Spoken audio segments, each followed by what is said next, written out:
The sound of a chainsaw cutting wood at 7 in the morning made me jump out of bed like a fire alarm. Through the cracked kitchen window, I could see the chaos the storm had left in my backyard. The century-old oak tree had fallen right on top of my porch, completely blocking the back door. 2 years living in this house in Portland, 2 years discreetly watching my neighbor Blake work with his tools, and now he was walking towards me with a chainsaw in his hand. If you've ever felt invisible watching someone special from afar, give this a like to find out how a storm can change absolutely everything. My name is Vincent Mitchell. I'm 26, and I work as a freelance graphic designer. After my 3-year relationship ended in a devastating way, I moved into this rented house on a quiet street, far from everything and everyone that reminded me of the past. My routine became a predictable, safe cycle. Wake up at 7, strong coffee, computer on until noon, lunch break while watching out the window, more work until 6 in the afternoon. On weekends, I'd create logos and visual identities for small businesses, always by email, always keeping my distance. My only real company was the sound coming from Blake's backyard, 2 houses down, where he worked with wood every day. The whirring of the circular saw at 2 in the afternoon, the rhythmic hammering that echoed until 5, the creaking of wood being shaped. These sounds became my soundtrack, my reminder that there was life beyond the 4 walls of my voluntary isolation. Blake Henderson. Even though I didn't know his last name at the time, I had memorized every detail I could catch from a distance. Tall, at least 6 feet, broad shoulders that tensed with every saw movement, disheveled brown hair, and stubble that made him look older than he was. He always wore the same faded blue flannel shirt and jeans stained with dirt and sawdust. He had a golden retriever who religiously accompanied him, sleeping in the shade of the wood piles organized like sculptures in his backyard. What you hear here is just the beginning. The complete, unfiltered stories with all the details you can imagine are available now. Check out the link in the description right now. For those 2 years, I convinced myself that my loneliness was a conscious choice, a state of peace I had reached after so much drama. A lie. The truth is, I was scared, afraid to open up again, afraid to trust, afraid to find out I wasn't interesting enough to hold anyone's attention. Blake represented everything I admired from afar, but never dared to touch. Confidence, manual skill, a tangible masculinity that seemed to come from another planet. My house was on one of those typical tree-lined Portland streets, where 80s wooden houses lined up with generous yards and low fences that suggested boundaries more than they enforced them. My kitchen window offered a perfect view of Blake's backyard, and I'll admit, I specifically chose that breakfast table so I could watch him work while pretending to read emails on my laptop. The smell of sawdust hung in the air on sunny afternoons, mixing with the aroma of coffee that was always brewing in my kitchen. I had developed the habit of making my 3 o'clock coffee right when Blake came back from lunch, just to have an excuse to stand by the window for a few extra minutes.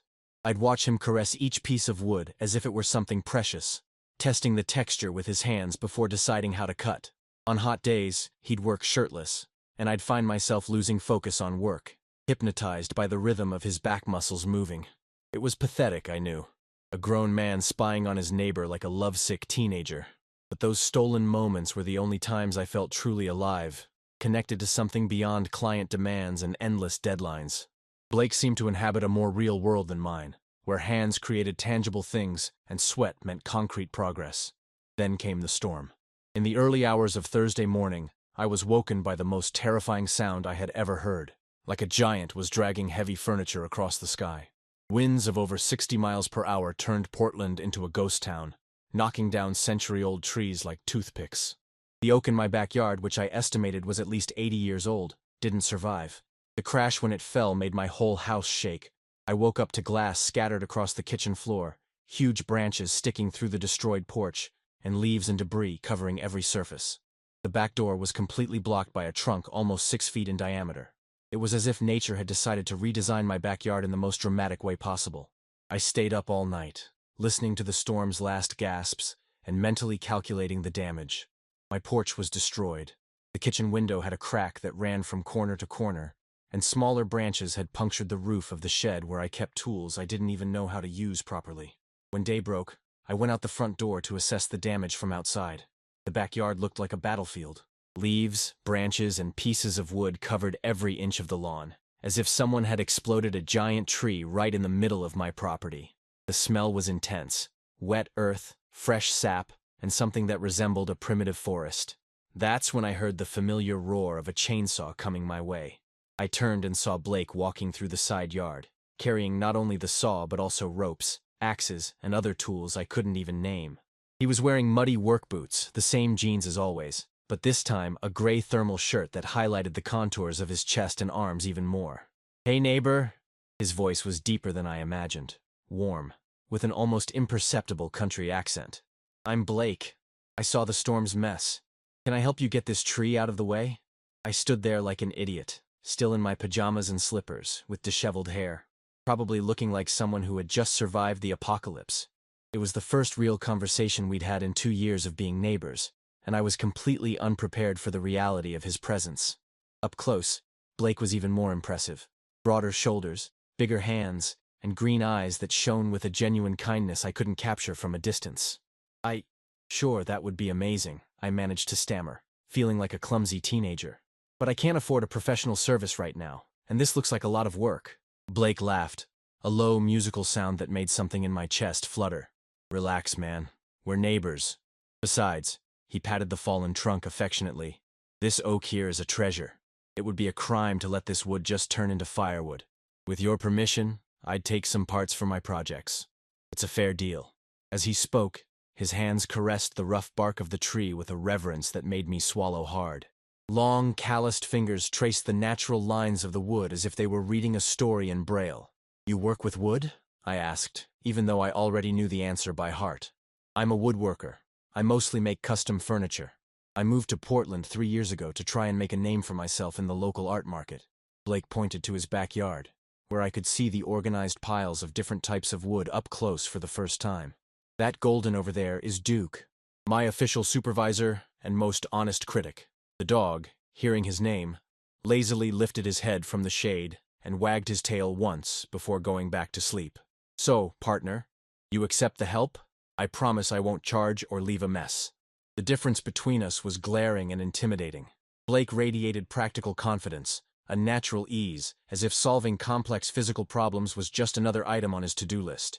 I, on the other hand, felt completely lost when faced with anything that required more manual skill than changing a light bulb. "Yes, I accept. Thank you so much, really. I had no idea where to even start with all this." "Perfect. Give me 15 minutes to get some more tools and we'll get started. Oh, and put on some clothes that can get dirty. It's going to be hard work." As Blake went back to his house, I stood there in the middle of the chaos, trying to process that I was finally going to spend real time with the man I'd been watching for 2 years. I ran inside, brushed my teeth in a hurry, and changed out of my pajamas into some old jeans and a gray t-shirt I hadn't worn in months. In the mirror, my appearance screamed, "Office guy who's never picked up a tool in his life." But there wasn't much I could do about that. When Blake came back, he brought more gear. 2 thick ropes, some iron levers, safety goggles, and even extra gloves. "First, we'll figure out how to cut it without doing more damage. This tree fell in a tricky position, so it's going to need a strategy." For the next 2 hours, I watched Blake work with an almost artistic precision. He walked around the fallen tree, touching different points, testing the weight and balance before making any cuts. When he finally started the chainsaw, every movement was calculated and efficient. I just stayed away from the saw and dragged smaller branches to a pile he pointed to. "Vincent, right? Sorry, I should have introduced myself properly before," he shouted over the saw's noise during a break. "That's right, Vincent Mitchell. And thank you, Blake. Seriously, this means a lot. It's nothing, man. Besides," he shut off the saw and wiped the sweat from his forehead with the back of his glove, "it's good to finally meet the mysterious neighbor. I always saw you working at the kitchen window, but our routines never lined up." My face immediately got hot. Blake had noticed my existence before the storm. Worse, he knew I worked at the window overlooking his backyard. Had he realized I was watching him? "Oh yeah, I work from home. Graphic design. Nothing too exciting." "That's cool. I've always admired people who work creatively. It must be hard to just pull ideas out of thin air all the time." The conversation was interrupted by the arrival of the elderly neighbor from 3 houses down, Mrs. Patterson, who showed up carrying a thermos and disposable cups. "Boys, I brought you some coffee. What nice work you're doing. Vincent, dear, it's so good to see you finally making friends. You live all by yourself in this house." I felt my face catch fire with embarrassment. Blake hid a smile as he accepted the coffee, and I wanted to bury myself in the scattered branches. Mrs. Patterson, well-intentioned but without any filter, continued. Blake, you're a saint for helping out like this. And how wonderful to find out you two are single. Handsome young men like you shouldn't be alone. Thank you for the coffee, Mrs. Patterson, Blake replied diplomatically. The storm left everyone needing a hand. After she walked away, we spent a few minutes drinking coffee in slightly awkward silence. I avoided direct eye contact, focusing on the details of the work already done. The perfectly cut trunk sections, the meticulous organization of the branches by size, the way Blake had preserved the most beautiful parts of the wood. She's right, you know, Blake said finally, breaking the silence. About what? About you living alone. In the 2 years I've lived here, I've never seen visitors. Different cars in the driveway. Nothing. Not that I'm spying, he quickly clarified. But on a small street like this, you end up noticing patterns. It's on purpose, I confessed, surprising myself with my own honesty. I moved here after a complicated relationship. I wanted to get away from drama and complications. Blake nodded sympathetically. I get it completely. I came to Portland kind of running away too. Small country town, everybody knows everybody, you know how it is. Sometimes you need space to figure out who you really are. There was something about the way he said figure out who you are that made my stomach do a little flip. Or maybe it was just the extra strong coffee combined with the adrenaline of finally having a real conversation with Blake. The rest of the first day passed in a haze of intense physical labor that my body was definitely not used to.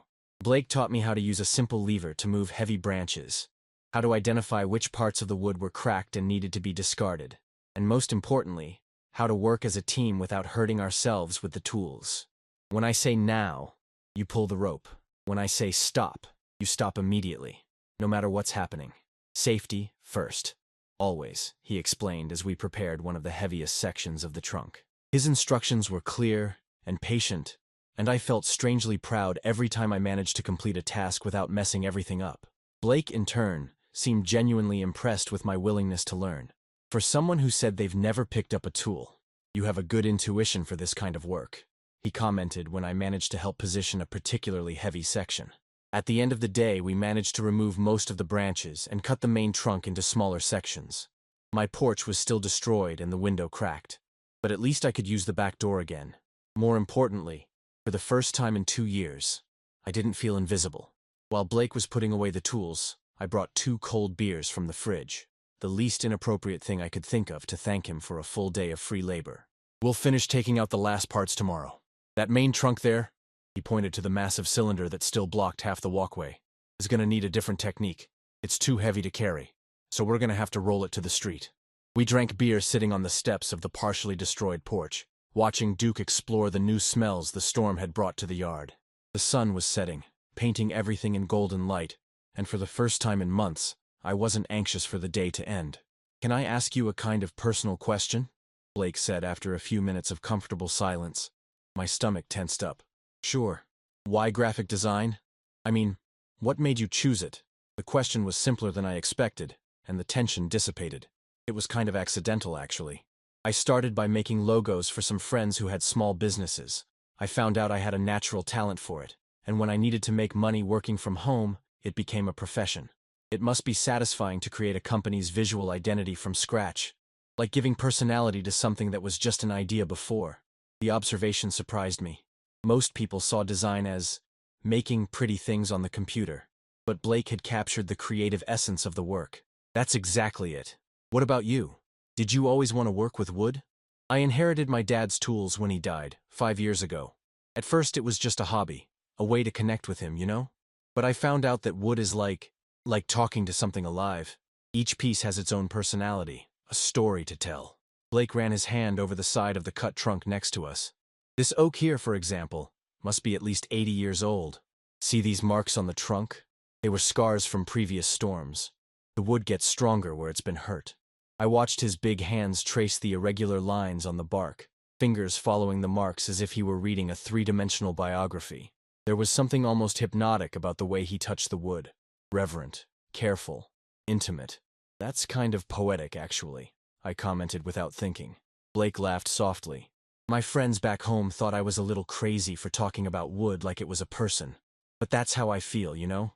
Every tree has lived for decades or centuries, seen generations pass, survived droughts, storms, pests. When it becomes furniture, that history stays alive in someone's home. I fell silent, processing this side of Blake that I never could have captured from a distance. The man I imagined to be just strong and skilled was revealing an artistic and philosophical sensitivity that made me question all my assumptions. When he left that night, he left some tools organized in my shed for the next day's work. Tomorrow's gonna be more complicated. That main trunk is too heavy to lift, so we're gonna have to work in perfect sync to roll it into the right position. I spent the whole night awake, reliving every moment of the day. Blake's hands adjusting my position on the lever, the sound of his laugh when I made a sarcastic comment, the way he explained complex techniques with infinite patience. For the first time in 2 years, I was genuinely excited for the next day. On the morning of the second day, I woke up sore in muscles I didn't know existed, but strangely energized. Blake arrived punctually at 8, this time bringing sandwiches for lunch and a thermos of coffee. "How are you feeling? The first day of physical work is always brutal," he asked as he assessed the main trunk. "Sore, but good. I didn't know my body still remembered how to sweat productively." The second day revealed even more layers of Blake's personality. He worked humming softly, stopped to pet Duke whenever the dog approached, and had a habit of explaining each technical decision as if he were genuinely teaching me, not just keeping me busy. "The key to moving weight like this is understanding the center of gravity," he explained, while positioning 2 levers under the trunk. "If we try to force it against physics, we'll just get hurt. But if we work with it, use its force to our advantage, it becomes a lot easier." We spent the whole morning trying different approaches to move the massive cylinder. Blake tested angles, adjusted support points, and mentally calculated torques and resistance.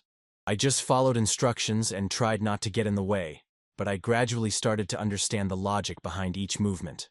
Around noon, we stopped to have lunch sitting in the shade of the only tree that had survived the storm.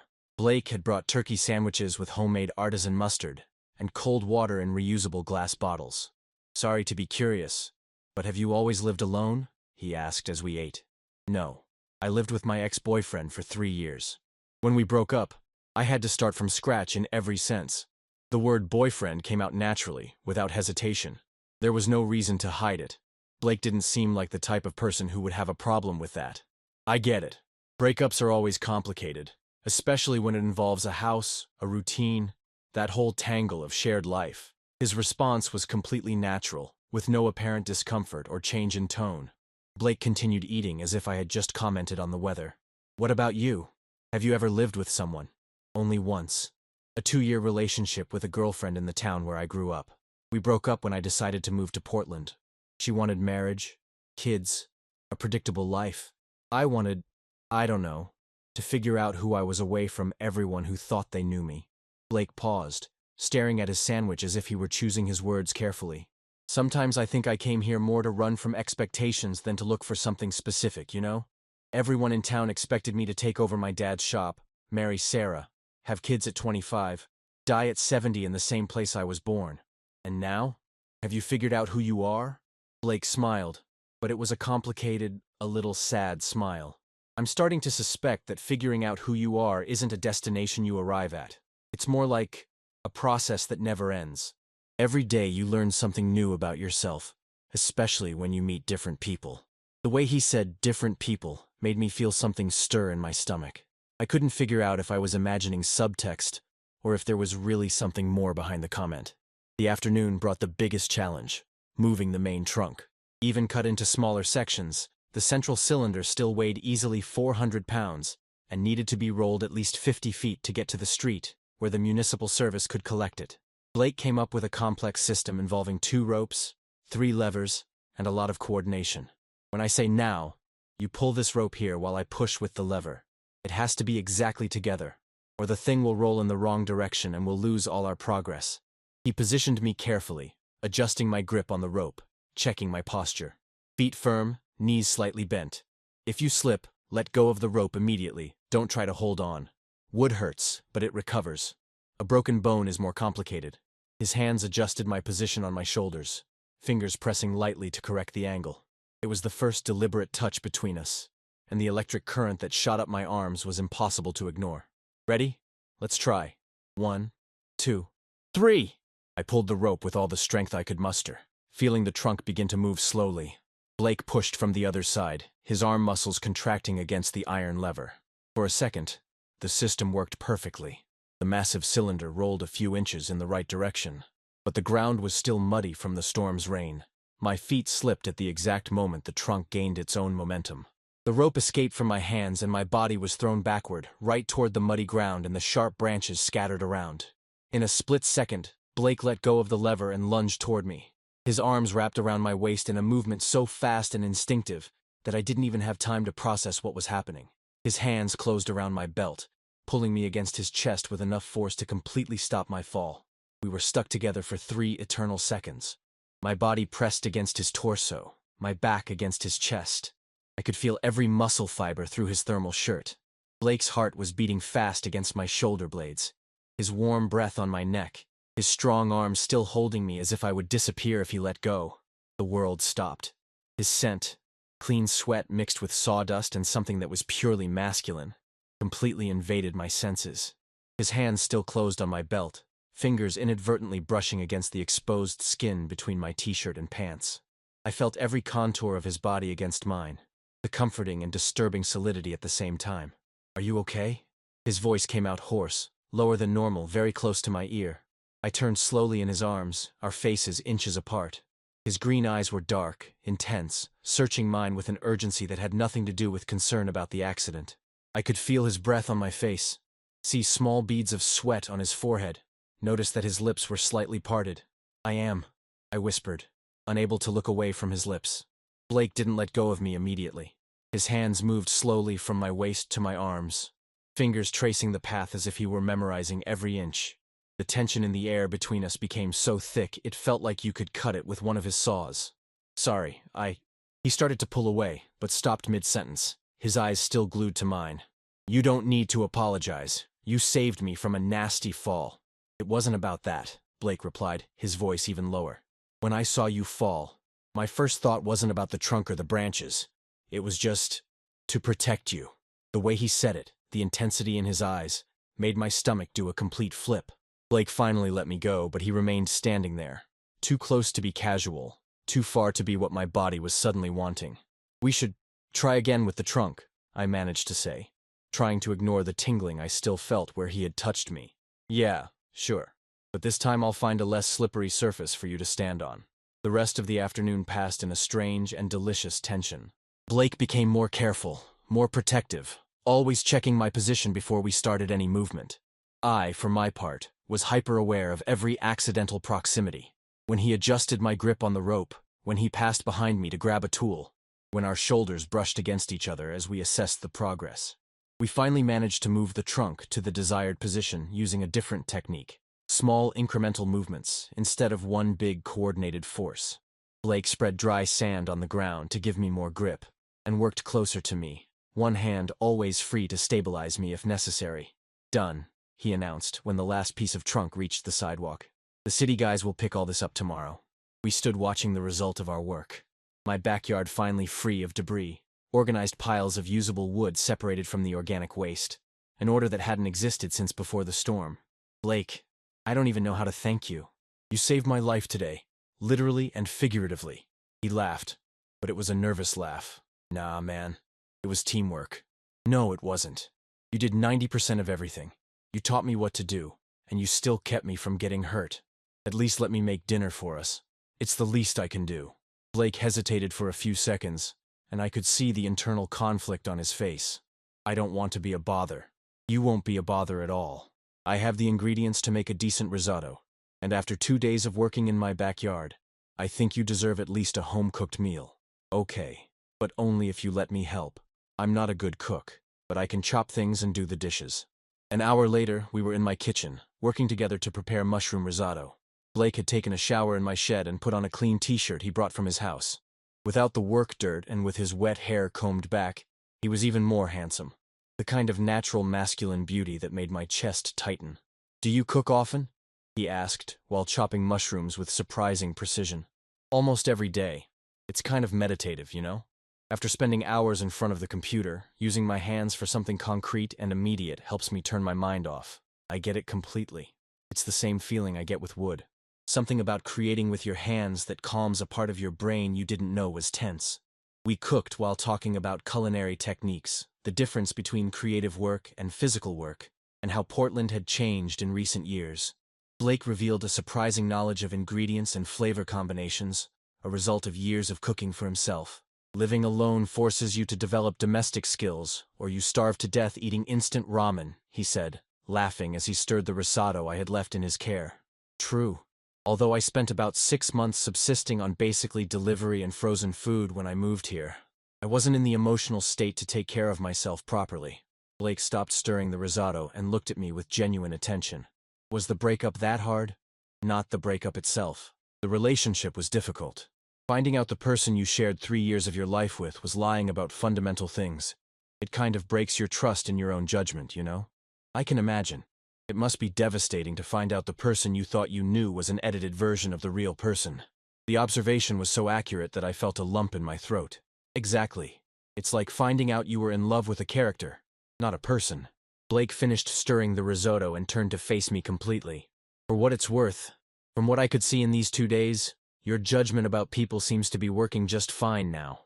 The way he said it, looking directly into my eyes, made something warm in my chest. I couldn't answer immediately, so I just stood there, processing the implication behind his words. Blake, I started, not really knowing what I wanted to say. Sorry, I didn't want to make you uncomfortable. It's just, these 2 days have been different. Good different. It's been a long time since I've felt so connected to someone like this. My heart started to race. Connected how? Blake took half a step closer, further closing the distance between us in the small kitchen. You're smart, funny, you work hard even when you're obviously out of your comfort zone. And today, when I held you so you wouldn't fall.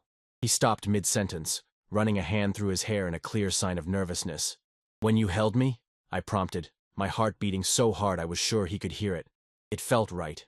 More right than anything I've felt in a long time. And that scares me a little, to be honest. Blake was standing less than 3 feet from me, leaning against the kitchen counter, his eyes searching mine as if trying to decipher a complex language. The sexual tension that had been growing since the moment of the hug was now impossible to ignore. It scares me too, I admitted, but not in a bad way. No, in an exciting way. Blake smiled, a small, intimate smile, full of possibilities. Can I ask you a very direct question? You can. Would you be interested in exploring this connection? Seeing where it might lead? My answer came out without hesitation. Yes. Blake took one more step closer, raising a hand to lightly touch my face. The contact of his calloused fingers on my cheek made me close my eyes involuntarily. I've been thinking about kissing you since I held you this afternoon, he confessed, his voice low and hoarse. I opened my eyes and met his, dark with desire. Then why don't you? He didn't need any more encouragement.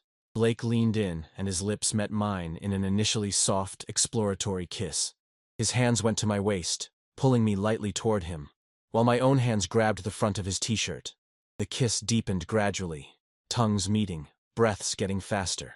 Blake tasted of red wine and something slightly sweet, and he kissed with a controlled intensity that made me want more. His hands moved to my back, pressing me against him, and I could feel that he was as turned on as I was. We broke for air, but we didn't pull away. We just stood there, foreheads touching, breaths mingling, eyes closed, processing what had just happened. This changes everything, Blake whispered. It does, I agreed. But maybe it needed to change. He laughed softly.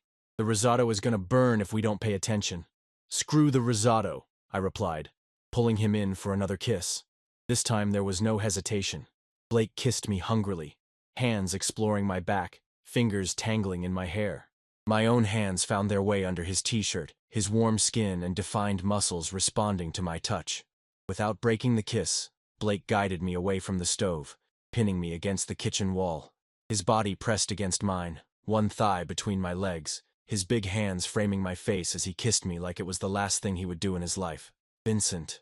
My name came from his mouth like a prayer, loaded with desire and something deeper. Bedroom, I managed to whisper between kisses. Blake pulled back just enough to look me in the eyes, seeking confirmation. Are you sure? Completely.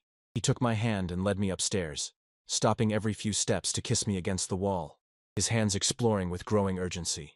We arrived at my room in a mix of low laughs and breathless pants, our clothes already half mussed along the way.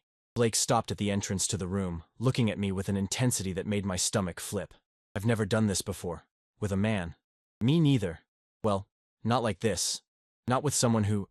I stopped, searching for the right words. Who really matters, he finished. Exactly. Blake approached slowly, his fingers tracing the line of my jaw with a delicacy that contrasted with the urgency of the kisses in the kitchen. Then let's find out together. What followed was a slow and reverent exploration. Clothes were removed piece by piece, every inch of discovered skin being kissed and caressed. Blake touched my body the way he touched wood, with reverence, attention to detail, as if he were memorizing textures and contours. His big, calloused hands created a delicious contrast with my softer skin, each caress sending waves of pleasure that I didn't know were possible. When we finally lay down in bed, bodies completely intertwined, the connection went beyond the physical. It was emotional, almost spiritual. Blake moved over me with a powerful gentleness, whispering my name like a mantra, his eyes never leaving mine. The intimacy was intense and transformative, both of us discovering aspects of ourselves that we didn't know existed. The next morning I woke up with Blake still asleep beside me, a protective arm around my waist. The golden light of dawn filtered through the window, illuminating his peaceful face, and I felt a peace I hadn't experienced in years. When Blake woke up, there was a moment of mutual vulnerability, the recognition that we had crossed an irreversible line. But instead of regret, we found relief and an even deeper connection. Good morning, he whispered, his voice thick with sleep, smiling in a way that made my heart race again. Good morning. How are you feeling? Blake thought for a moment before answering. Different. Very different. Like a part of me that was dormant for years has finally woken up. I know exactly what you mean. We stayed there for a few more minutes, just enjoying the closeness and the newness of the situation. Blake traced lazy circles on my arm, and I watched how the morning light played with the golden strands in his brown hair. Vincent? Yeah? Last night. It wasn't just physical attraction, was it? Definitely not. It was a lot more than that. Blake smiled, a genuine and relieved smile. That's good, because I'm kind of falling for you, and it would be really awkward if it was one-sided. I laughed, feeling a lightness in my chest I hadn't experienced in years. It's not one-sided, not at all. 3 months passed since that transformative morning, and our dynamic had evolved into something neither of us expected when the storm knocked down my oak tree. Blake didn't officially move into my house, nor did I into his, but we developed an organic routine that respected our need for individual space while nourishing this connection that kept growing. He spent 3 or 4 nights a week at my house, especially when he was working on projects in the rebuilt backyard, where a garden we planned together was now growing.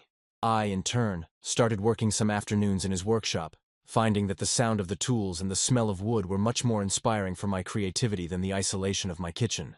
Duke officially became a 2-house resident, circulating freely between our yards through an opening Blake made in the fence, to facilitate his supervision of our relationship, as he joked. The dog seemed to completely approve of our union, sleeping alternately on the 2 sofas depending on where we were spending the night. The transformation in me was deep and surprising. I found that I could be brave when I had something worth fighting for, that I could open up emotionally without breaking, that real intimacy was very different from what I had experienced before. Blake taught me that vulnerability wasn't weakness. It was courage in its purest form.